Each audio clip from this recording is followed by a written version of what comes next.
Hey guys, I just wanted to do a quick video and walk you through page 9 of your notebook, mainly so that you know what I'm talking about when I say use the Z pattern. It's actually a backwards Z, but it is still called Z pattern.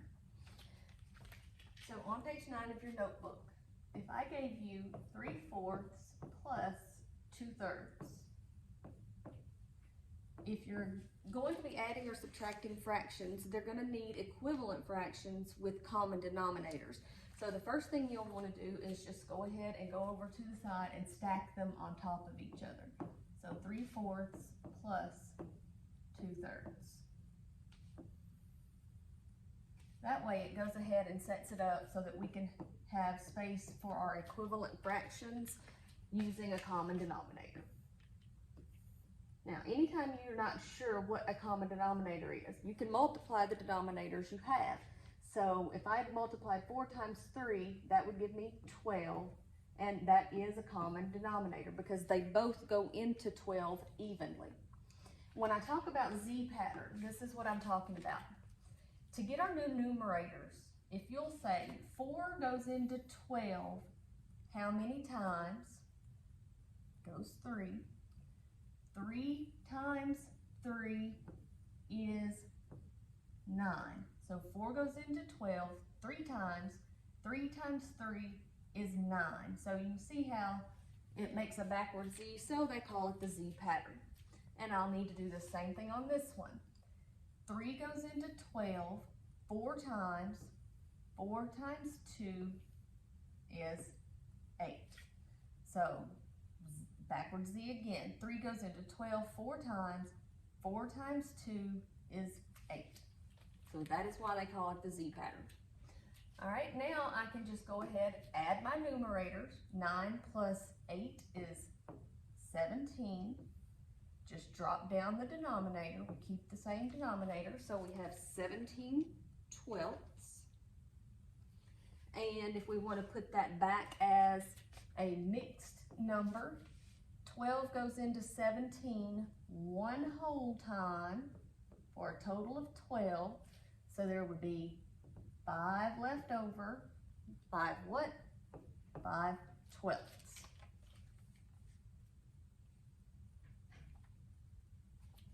Okay, we'll work one more example together.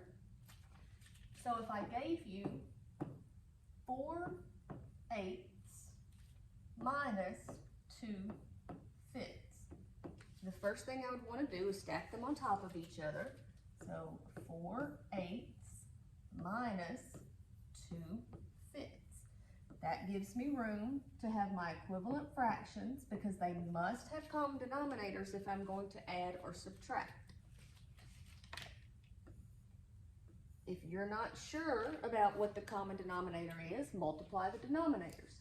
8 times 5 is 40, so that lets me know that both of those will go into 40 evenly. Then I can go to my Z pattern to get my new numerators. 8 goes into 40 5 times. 5 times 4 is 20. 5 goes into 40 8 times. 8 times 2 is 16. Now don't forget, we're subtracting.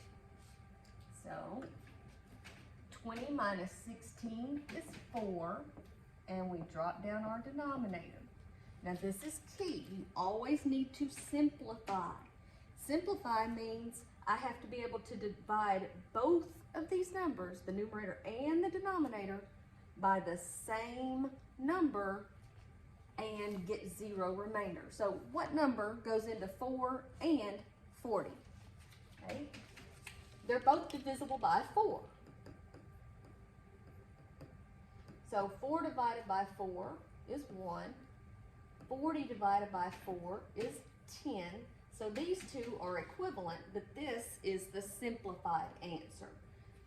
If you had not known that it was 4, you could have, they're even, so you could have used 2, and we just have to whittle away at it.